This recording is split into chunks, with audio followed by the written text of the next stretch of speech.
اللہ تبارک و تعالیٰ فرماتا ہے انا ارسلناکا، اپنے نبی کو بشارت دے رہا ہے بے شک ہم نے بھیجا ہے آپ کو شاہدن گواہ بنا کر، و مبشرن اور خوشخبری سنانے والا، و نذیرا اور بر وقت ڈرانے والا۔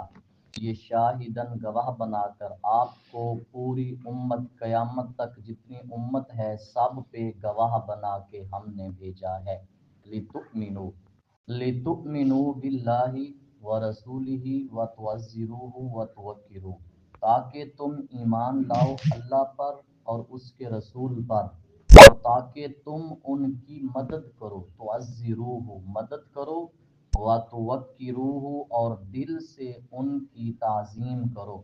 ان دو کا تعلق آقا علیہ الصلاۃ والسلام سے ہے، لیکن آگے جو ہے وَتُسَبِّحُوهُ اور پاکی بیان کرو اللہ کی، بُکْرَةً وَأَصِیلًا صبح اور شام۔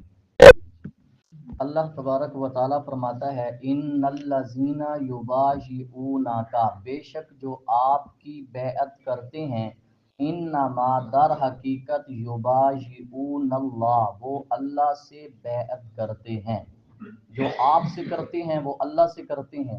وہ کیوں؟ قرآن میں ہے سورہ نساء آیت نمبر 80، اللہ فرماتا ہے من یطیع الرسول فقد اطاع اللہ، جو رسول کی پیروی کرے گا وہ اللہ کی پیروی کرے گا، جو رسول کی بیعت کرے گا وہ گویا کہ اللہ کی بیعت کرے گا۔ ید اللہ فوق ایدیہم، اللہ کا دست قدرت ان کے ہاتھوں پر، فمن ناکس، جس نے توڑ دیا، فانما، اس لفظ پہ غور کرنا ہے، جس نے توڑ دیا، فانما ینکس علی نفسی، تو اس کے توڑنے کا وبال اس کی ذات پر ہوگا، ومن اوفا اور جس نے پورا کیا، بما عاہد اس عہد کو جو اس نے کیا، اللہ سے۔ اچھا یہ جو قرآن میں پورے قرآن میں جہاں بھی علیہ آتا ہے نا، علیہ ہی آتا ہے، علیہ، لیکن یہاں کیا آیا اوفا بما عاہد علیہ اللہ، یہ ہاں کے اوپر پیش پڑی ہوئی ہے، کہ پیچھے نہیں پڑا فمن ناکاسا، جس نے توڑ دیا۔ قاعدہ یہی تھا کہ ہو نہیں، اس کے نیچے زیر ہی آنی چاہیے تھی، لیکن رب نے چونکہ جس نے وعدہ توڑا، اللہ تبارک و تعالی نے یہاں ان کا قانون توڑا ہے، علیہ اللہ، ویسے لفظ بنتا تھا علیہ اللہ، جہاں بھی قرآن میں آتا ہے علیہ آتا ہے، پاسا یؤتیہ، تو وہ اس کو عطا فرمائے گا، اجرن عظیما، اجر عظیم۔ اب اس آیت کے اندر پہلی جو جملہ ہے وہ یہ ہے، جو آپ کی بیعت کریں گے وہ در حقیقت اللہ سے بیعت کرتے ہیں، اللہ کا دست قدرت ان کے ہاتھوں پر، رب کا ہاتھ ہے ہی نہیں، یہ جو کہا جاتا ہے نا جیسا ان کی شان، رب ہاتھ سے پاک ہے، بالکل پاک ہے۔ اللہ تبارک و تعالیٰ فرماتا ہے جس نے توڑ دیا تو اس کے توڑنے کا وبال اس کی ذات پر ہوگا۔ اب تھوڑا سا پس منظر، یہ صلح حدیبیہ کب ہوئی، یہ حدیبیہ کا مقام کہاں پر ہے؟ مکے سے 16 کلومیٹر دور جانب مدینہ، یہ ایک مقام ہے صلح حدیبیہ، یہ ایک درخت کا نام ہے حدیبیہ، اور وہاں ایک کنواں ہے جس کی وجہ سے یہ مشہور ہے۔ حدیث پاک سنیں، میرے آقا صلی اللہ علیہ وسلم نے فرمایا من صلی سیفہ فی سبیل اللہ، فرمایا جس نے اللہ کے راستے میں صرف تلوار کو پکڑا، فقد بایا اللہ، گویا کہ اس نے اللہ کی بیعت کی ہے، جس نے تلوار رب کے راستے میں پکڑ لی۔ دوسری حدیث پاک، میرے آقا نے حضر اسود کو فرمایا، اور میں خدا کی قسم لا یبعثن اللہ یوم القیامہ، اللہ اس پتھر کو قیامت کے دن اٹھائے گا، لہو عینان، اس کی دو آنکھیں ہوں گی جن سے یہ دیکھے گا، ایک زبان ہوگی جن سے یہ بولے گا، اور کرے گا کیا، وَيَشْهَدُ عَلَى مَنِ اسْتَلَمَهُ بِالْحَقِّ، پر میں گواہی دے گا جس نے استلام کیا حجر اسود کا، گواہی کیسے دے گا؟ بالحق، حق کے ساتھ دے گا، سچی گواہی دے گا۔ لہٰذا پھر ہوگا کیا؟ اگلی جو جملہ، حدیث کا جملہ جو ہمارے موضوع کے موافق ہے، فرمایا فَمَنِ اسْتَلَمَهُ، جس نے حجر اسود کا استلام کیا، فَقَدْ بَایَعَ اللہ، اس نے اللہ سے بیعت کی ہے، جس نے حجر اسود کا استلام کیا اس نے اللہ سے بیعت کی ہے۔ وہ کیوں؟ ان الذین یبایعونک انما یبایعون اللہ ید اللہ فوق ایدیہم۔ حدیث پاک سنیں، میرے آقا صلی اللہ علیہ وسلم، بخاری شریف کے اندر حدیث موجود ہے، حضرت جابر کہتے ہیں کننا یوم الحدیبیہ 1400، بخاری مسلم کی حدیث پاک ہے، متفق علیہ ہے، کہتے ہیں حدیبیہ کے دن ہم 1400 صحابہ تھے، ایک دوسری کہتے ہیں میرے آقا یہ وہ موقع تھا جب میرے آقا نے ہاتھ میں اپنی انگلیاں رکھی نا تو ہاتھوں کی انگلیوں سے پانی کے چشمے پھوٹنے لگے. یہ میرے آقا صلی اللہ علیہ وسلم کا معجزہ تھا. اور اس میں نا اختلاف ہے, ایک روایت ہے 1300 صحابہ, ایک ہے 1400 صحابہ, ایک ہے 1500 صحابہ, لیکن جو درمیان والی روایت ہے نا 1400 والی, مشہور بھی یہی ہے اور صحیح بھی یہی ہے. اب تھوڑا سا یہ واقعہ کہ کیسے گئے اور کیوں روکا گیا.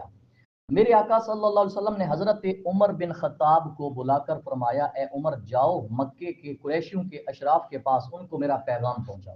حضرت عمر نے عرض کی یا رسول اللہ میں ڈرتا ہوں اپنی جان کا خطرہ ہے, کیونکہ مکے میں میرا ایسا بندہ نہیں جو میری حفاظت کر سکے گا.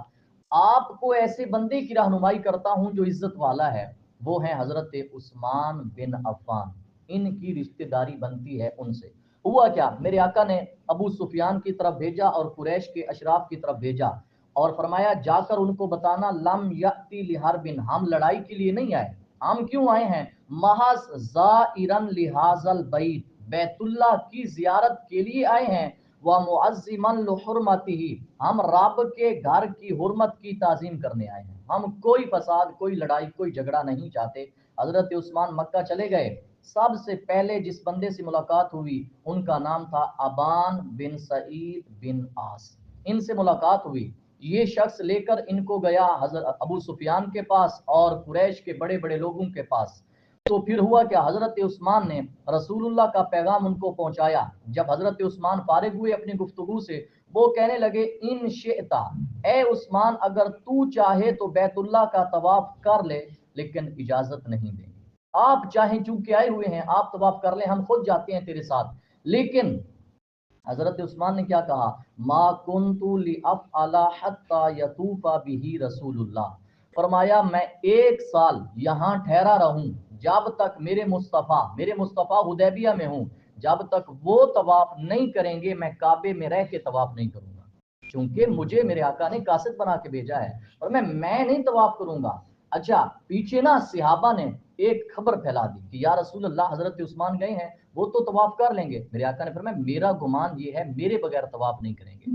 اچھا بعد میں حضرت عثمان آئے نا, صحابہ نے نا تھوڑا بطور ایک ان پہ دباؤ کے لیے, چڑھاؤ کے لیے, کہ ہم نے سنا ہے آپ نے طواف کیا, آپ نے اس وقت یہ فرمایا ایک سال بھی رہتا رسول کے بغیر میں طواف نہ کر سکتا, ایک سال بھی رہتا. یہ ہے اتباع مصطفیٰ صلی اللہ علیہ وآلہ وسلم.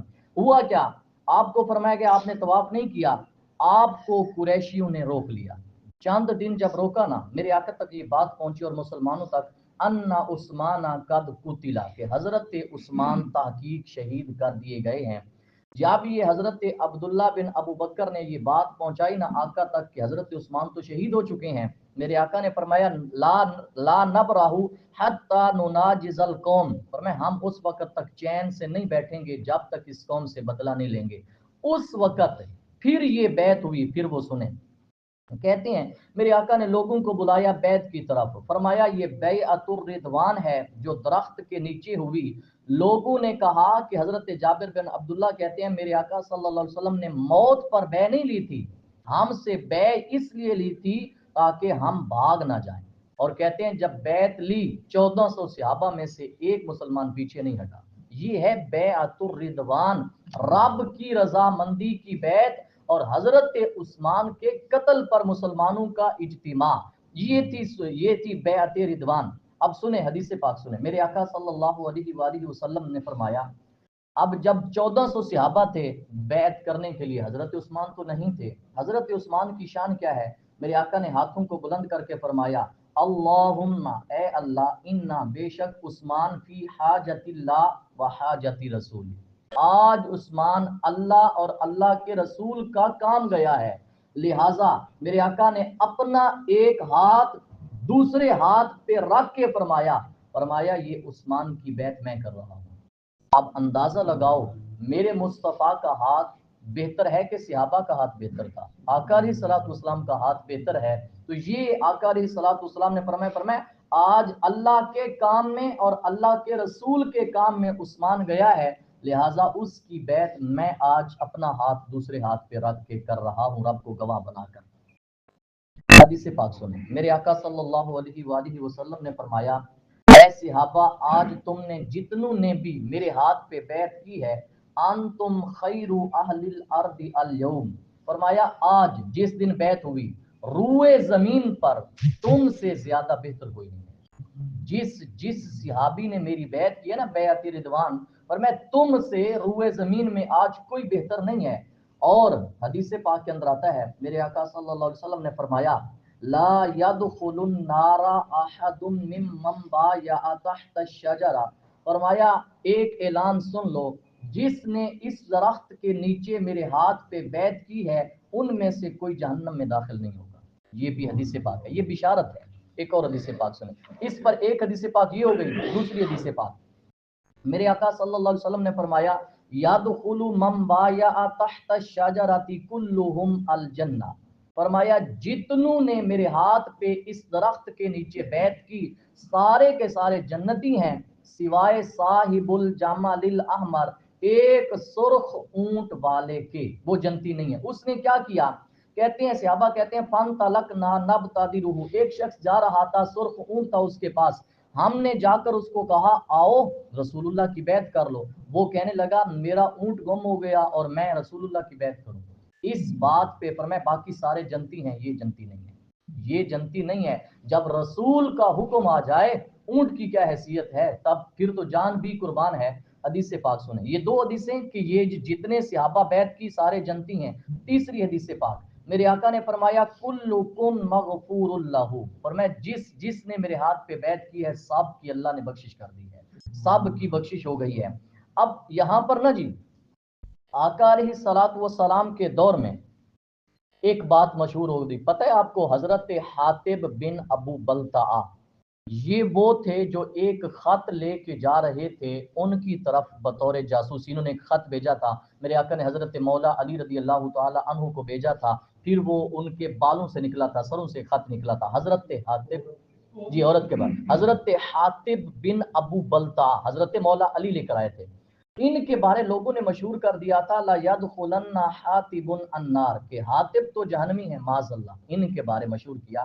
میرے آقا صلی اللہ علیہ وسلم نے فرمایا کذبتا، جس نے بھی یہ بات کی ہے نا اس نے جھوٹ بولا ہے، یہ خود رسول اللہ فرمایا۔ وجہ کیا ہے؟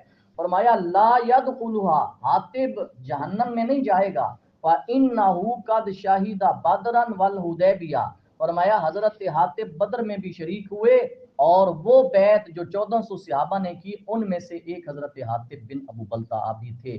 اب جن کی جنت کی گواہی میرے مصطفیٰ صلی اللہ علیہ وسلم دے رہے ہیں اور رد کر رہے ہیں ان کا، کون کہتا ہے نہیں جائے گا؟ فرمایا حاطب جائے گا، بدر میں بھی شریک ہوئے ہیں اور حدیبیہ میں بھی شریک ہوئے ہیں۔ اللہ فرماتا ہے ان الذین یبایعونک انما یبایعون اللہ، اس آیت سے بڑھ کر شاید قرآن میں اتنی عظمت والی آیت نہ ہو، جو رسول کی بیعت کرتے ہیں وہ گویا رب کی بیعت کرتے ہیں۔ ید اللہ فوق ایدیہم فمن نکث فانما ینکث علی نفسہ، یہ جو ید اللہ کی تفسیر ہے امام جلال الدین سیوطی نے، امام فخر الدین رازی نے تفسیر کبیر کے اندر بہت لمبی بحث اس کی شان ید اللہ فوق ایدیہم، صرف اس کے اوپر محبت کے جو نقطے پیش کیے ہیں، فمن نکث فانما ینکث علی نفسہ، جس نے توڑا اس کا وبال اپنی ذات پر، ومن اوفى بما عاهد علیہ اللہ فسیؤتیہ اجرا عظیما، ان قریب اللہ اس کو اجر عطا فرمائے گا جس نے رب سے کیا ہوا وعدہ پورا کیا۔ دعا ہے اللہ تعالی ہم سب کو عمل کی توفیق عطا فرمائے۔ اور کچھ شرطیں تھیں صلح حدیبیہ کے موقع پر، وہ میرے ذہن میں آ گئیں۔ سب سے پہلی شرط یہ تھی جو میرے آقا اور مشرکین کے درمیان طے پائی، وہ یہ تھی کہ 10 سال آج کے بعد جنگ نہیں ہوگی، امن ہوگا، پہلی شرط۔ دوسری شرط یہ تھی انہوں نے کہا مکے کا کوئی مسلمان مدینے نہیں لے جائیں گے۔ تیسری شرط مکے کا کوئی بندہ پہنچ جائے گا مدینے تم واپس کرو گے، مدینے کا مکے آئے گا ہم واپس نہیں کریں گے۔ اور اس کے علاوہ ایک اور شرط یہ تھی کہ تم نے اس سال واپس چلے جانا ہے، اگلے سال جب آنا ہے ہتھیار ساتھ بالکل نہیں لے کے آنے، ہم 3 دن پہاڑیوں سے باہر نکل جائیں گے، آپ کو اجازت ہوگی آپ مکے کا طواف کر لیجیے۔ دعا ہے اللہ تعالی ہم سب کو عمل کی